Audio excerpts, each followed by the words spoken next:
আপনি যখন ক্যাপকাট দিয়ে ভিডিও এডিট করেন তখন আপনার ফোনটা কি খুব ল্যাগ করে? একটা ভিডিও এক জায়গা থেকে আরেক জায়গায় নিতে গেলে কি আপনার ফোন দাঁড়িয়ে যায়? আপনি কি রাগের ঠেলায় আপনার ফোনটি ভেঙে ফেলতে চান?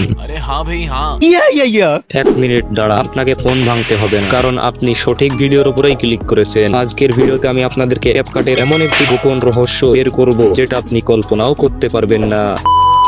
ওয়ে আপনাকে সরাসরি মোবাইল স্ক্রিনে নিয়ে যাই।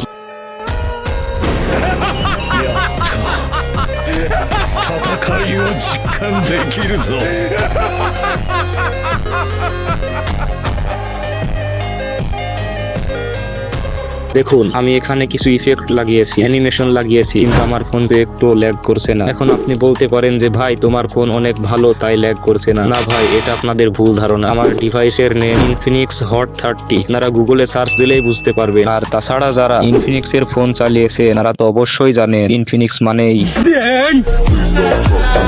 সো বেশি বকবক না করে মেন পয়েন্টে আসা যাক।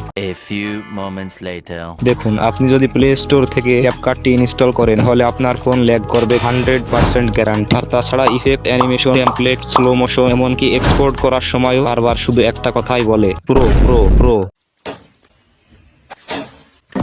তাই আপনি যদি গুগল প্লে স্টোর থেকে ক্যাপকাটটি ইনস্টল করে হলে আপনার ফোন ল্যাগ করবে, এটা স্বাভাবিক। বিশেষভাবে যাদের ফোনের র্যাম 5 জিবির নিচে অথবা যাদের ফোনের প্রসেসর ভালো না, তাদের ফোনে 2024 কোনো ভার্সন ভাবে চলবে না। তাই আপনাকে গুগল ক্রোম বা অন্য যে কোনো ব্রাউজার থেকে ক্যাপকাটের ওল্ড ভার্সন ডাউনলোড করতে হবে। এখন আপনারা অনেকে ওল্ড ভার্সন ডাউনলোড করতে পারেন না, আমার কিছুই করার নেই ভাই। আমি এই ভিডিওতেই বলে দিতাম যদি সাপোর্ট আসতো। আমি জানি নতুন চ্যানেল ভালোভাবে সাপোর্ট পাবো না। যদি এই ভিডিওতে কিছু সাপোর্ট পায় তাহলে এর পরের ভিডিওতে আমি আপনাদের দেখাবো কিভাবে ওল্ড ভার্সন ডাউনলোড করবে। আর হ্যাঁ, সাবস্ক্রাইব করতে ভুলবেন না।